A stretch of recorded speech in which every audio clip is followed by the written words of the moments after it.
Bonjour tout le monde, j'espère que vous allez super bien. Et donc on se retrouve pour un petit lecture manga. Ça fait une éternité que j'en ai pas fait. Donc du coup voilà, ça va revenir sur la chaîne parce que ça me manque de plus vous faire de lecture manga, de vous dire ce que je lis et tout, d'être toujours sur les achats manga. Les achats c'est bien, mais les lire c'est mieux. Donc du coup voilà, donc je vais vous présenter tout ce que j'ai lu. Ça date un peu, même un petit peu beaucoup. C'est des lectures que j'ai fait pendant les grandes vacances.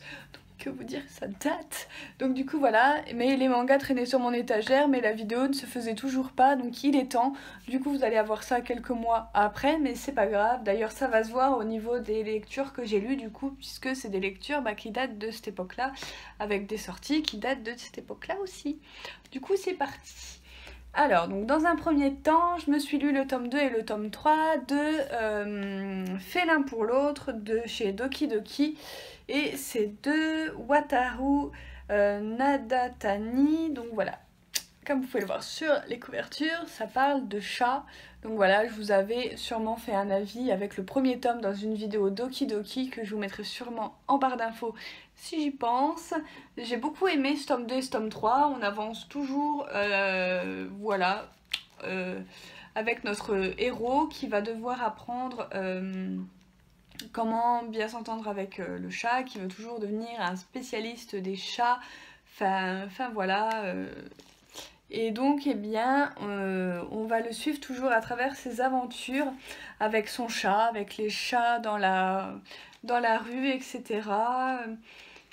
Et c'est vraiment super sympa, c'est très drôle. Bon, par contre, il y a plein de textes, donc voilà, faut pas avoir peur quand il y a plein de textes, parce qu'il y a vraiment beaucoup de textes, mais c'est vraiment super drôle à suivre. Enfin voilà, on apprend aussi des petits trucs sur les chats, c'est vraiment sympa. Dans le troisième tome, on va avoir un nouveau personnage qui voue un culte également pour les chats. Donc voilà, donc on va avoir un nouveau personnage en couleur qui va arriver dans le tome 3 et c'était vraiment super sympa. Enfin voilà, j'aime beaucoup cette série parce qu'elle est vraiment trop drôle. On a un personnage qui est vraiment amoureux des chats, qui adore les chats, etc. Donc c'est vraiment trop drôle. Je vous recommande la série si vous aimez les animaux bien entendu, parce que si vous aimez pas ça, bah, vous allez pas trop kiffer la lecture. Mais si vous êtes fan de chats, c'est une série qui est complètement fait pour vous. On va partir un petit peu dans du shoujo. Donc j'ai lu le tome 4 et le tome 5 de This Teacher is Mine de Yuko Kazumi aux éditions Soleil. Soleil. Donc voilà, deux tomes que j'ai bien aimés aussi, même si le prof, on le voit un petit peu moins. Là-bas, c'est une relation prof-élève. Là, dans ces deux tomes-là, je trouve que le prof est assez effacé. Même s'il est toujours là, il est moins là. On se concentre plus entre l'héroïne, qui j'ai oublié son prénom, Dan, et son amie d'enfance, donc qui est juste ici. Donc du coup, voilà, nous rentrons dans un triangle amoureux. Comme il y en existe plein, mais voilà, j'aimerais bien qu'on revoie le prof et que l'histoire avance entre les deux. Donc du coup voilà, puisque la relation entre Anne et le prof est super drôle, c'est super frais, donc du coup voilà, j'aimerais bien qu'on revoie le prof parce que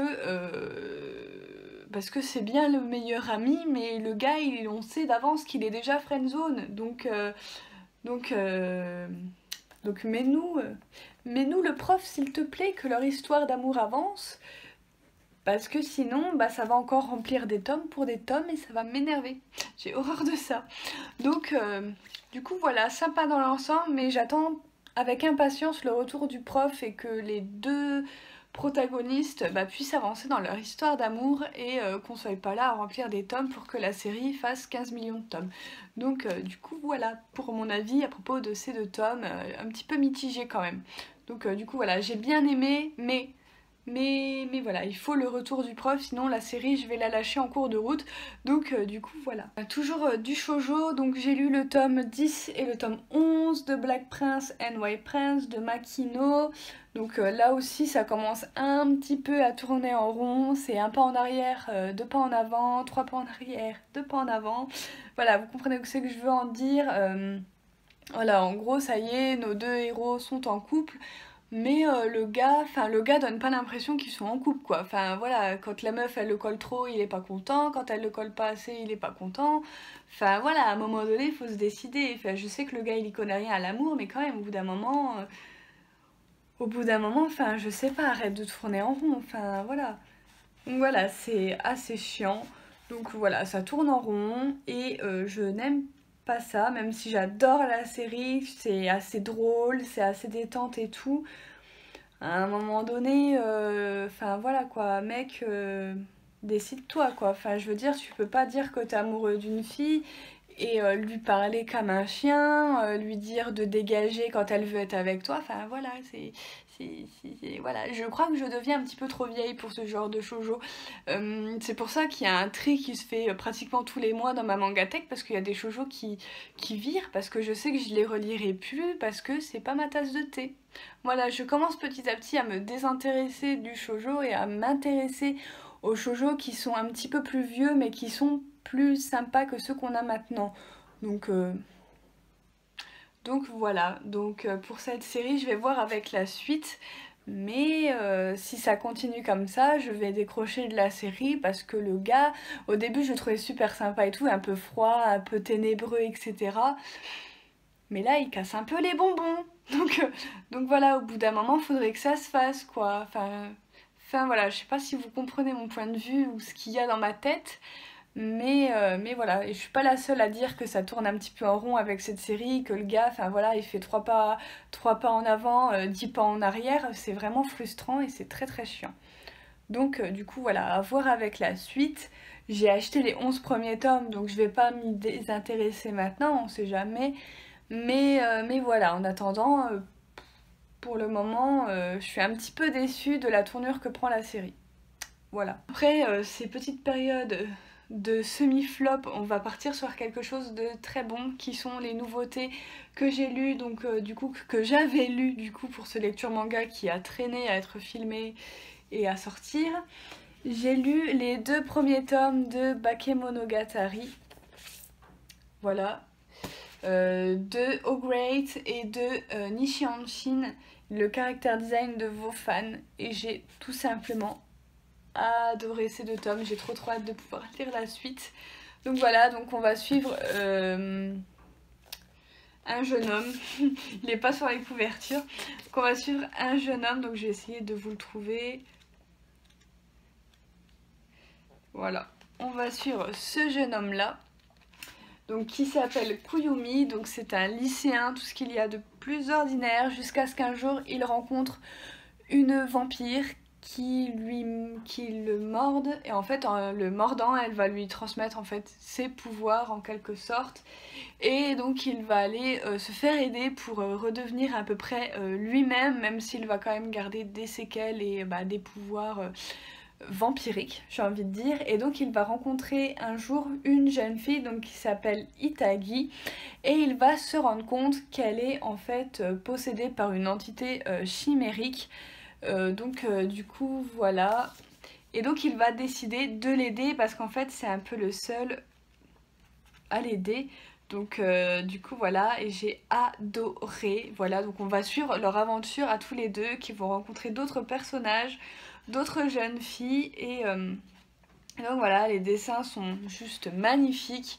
Donc voilà, j'ai rien à dire là-dessus. C'est un shonen, il me semble, c'est un shonen. Oui, c'est un shonen.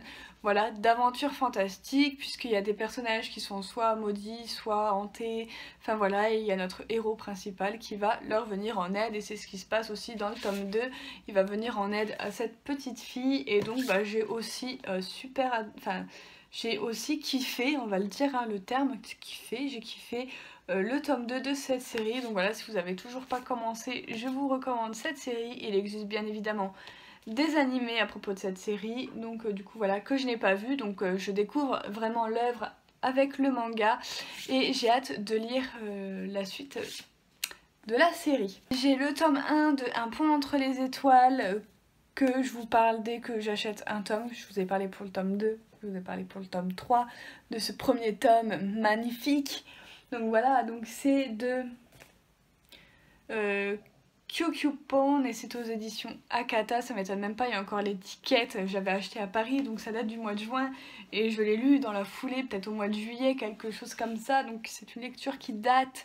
Nous sommes plongés en 1936 à Shanghai où c'est qu'on va suivre une famille en fait, en l'occurrence cette petite fille qui a dû suivre la famille à Shanghai, donc voilà, parce que son papa a été muté à Shanghai pour le travail et donc du coup on va suivre Haru, donc qui est cette jeune japonaise qui arrive en Chine, donc il faut savoir que en 1936 Chine et Japon ils étaient pas très copains, donc du coup voilà, et donc elle va devoir s'y faire, elle va devoir s'habituer à ce nouveau pays, à cette aux habitants qui vont pas être très tendres avec elle vu que du coup c'est une japonaise, mais elle va quand même y rencontrer ce jeune garçon là qui va être super sympa avec elle, il va y avoir une petite amitié qui va naître, c'est super beau, enfin j'ai adoré. Elle va devoir aussi s'habituer à la barre de la langue puisque là-bas ils parlent chinois et pas japonais, donc du coup voilà, et c'est super beau, j'ai adoré ce manga qui est super tendre mais aussi dur à la fois puisque voilà, il y a un petit chinois qui va être très très gentil avec cette jeune japonaise, mais les autres petits enfants vont être d'une cruauté, enfin voilà quoi. Voilà, je vous montre ce que ça donne au niveau des dessins. Donc au niveau des dessins c'est assez enfantin, voilà, c'est des gros traits etc. Enfin voilà, mais j'ai adoré le scénario, j'ai hâte, c'est une série en plus qui est assez courte, qui est finie en 4 tomes, donc j'ai hâte de me dévorer les 3 derniers tomes de cette série et de vous en parler, de savoir comment ça va finir, est-ce qu'elle va rester en Chine, est-ce qu'elle va repartir au Japon, est-ce qu'entre les deux ça va évoluer, je ne sais pas, et j'ai très très hâte de découvrir tout ça. Donc du coup voilà, excellent premier tome, c'est un coup de cœur assurément de 2019.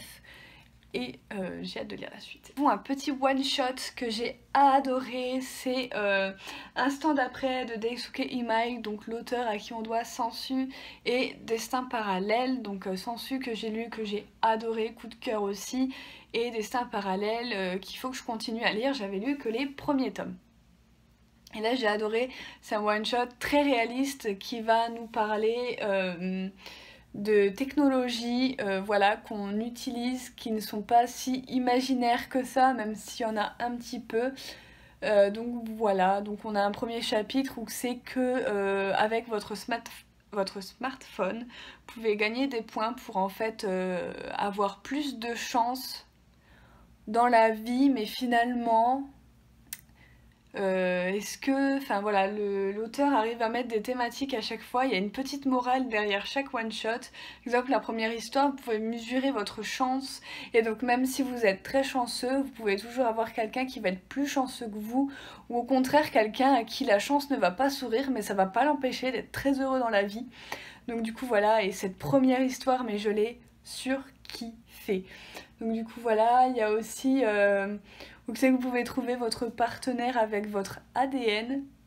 Ouais, peut-être que dans le futur proche ça existera. Voilà, où c'est qu'on peut confier nos enfants à des caméras de surveillance, on n'a plus obligé de les déposer à la crèche, on peut partir au boulot tranquille et surveiller son enfant avec une petite caméra.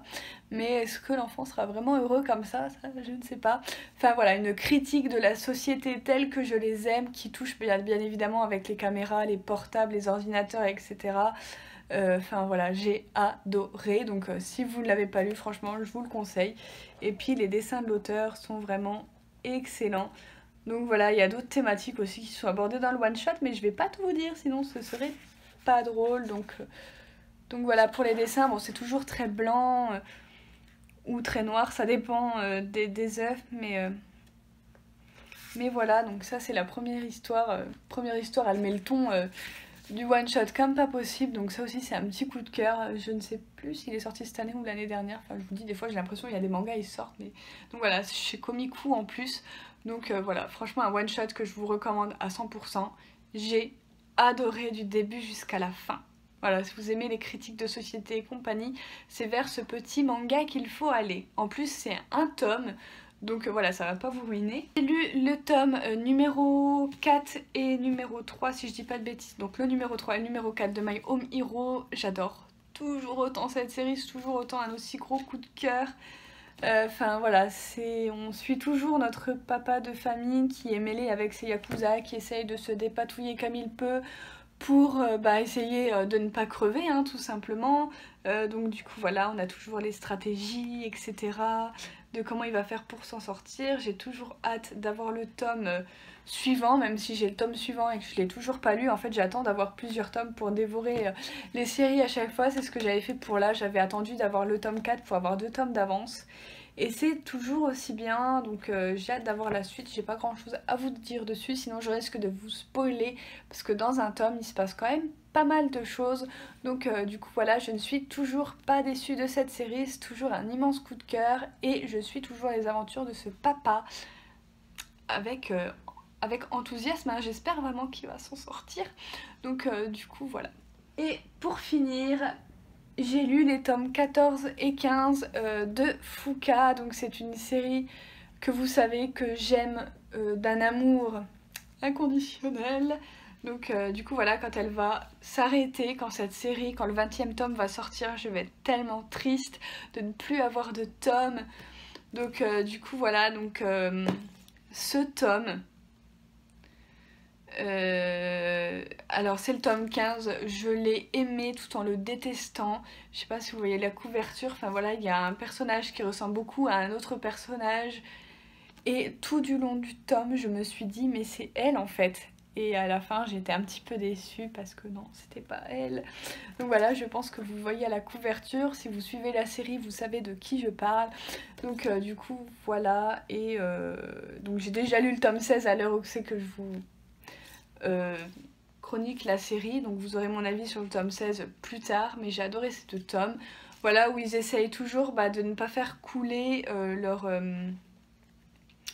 leur maison de disques, et donc voilà, ils enchaînent toujours les conseils, ils essayent toujours de vendre leurs disques et tout ça, et c'est super intéressant à suivre. Donc voilà, sauf le tome 15 qui a été vraiment tout en émotion, franchement j'ai lâché ma larme Michette dans ce tome 15. Donc du coup voilà, toujours une lecture aussi passionnante, toujours un amour aussi inconditionnel pour cette série. Donc voilà, Koji Seo, c'est vraiment un auteur que j'ai découvert avec cette série. Je suis en train de me lire également Suzuka en parallèle, pour découvrir bien évidemment l'histoire d'avant Fuka. Et voilà, j'ai lu les 3 premiers tomes, il me semble, les 2 premiers tomes, et faut que je continue, j'ai la série intégrale et il faudra que je vous parle de sa précédente œuvre à coup sûr dans une de mes prochaines vidéos, parce que ce mangaka, c'est des pépites qu'il fait, hein. Donc du coup, voilà pour ça. Du coup, voilà tout le monde, j'espère que vous avez apprécié ce petit lecture manga, même s'il y a eu quand même petit peu de déception. J'ai pas l'habitude d'avoir des déceptions, mais on va dire que je me rends compte que par rapport au début de ma chaîne, j'ai l'impression que envers les shoujo, mes goûts ont changé. Donc voilà, j'ai beaucoup de mal maintenant avec les shoujo gnangnan, ou qui n'avancent pas, ou voilà, ou j'ai pas ce que je veux tout de suite en fait. Donc du coup voilà, je suis plus réticente envers les shoujo et je commence de plus en plus à me tourner vers le seinen. Donc voilà, je grandis, voilà. Les amourettes à l'eau de rose, je pense qu'en manga c'est terminé. Ou alors faut vraiment qu'il y ait un truc accrocheur ou qu'il y ait un petit truc en plus. Mais voilà, je deviens un petit peu réticente au shoujo. Donc sur ce, je vous retrouve très bientôt pour une prochaine vidéo. Comme d'habitude, le petit j'aime. On s'abonne pour me soutenir, ça me ferait très très plaisir, et surtout vos avis en commentaire pour me dire si vous avez lu également une de ces séries, me dire ce que vous pensez de This Teacher Is Mine ou de Black Prince and White Prince, savoir si vous avez le même avis que moi ou pas. Et moi je vous dis à très bientôt, bye.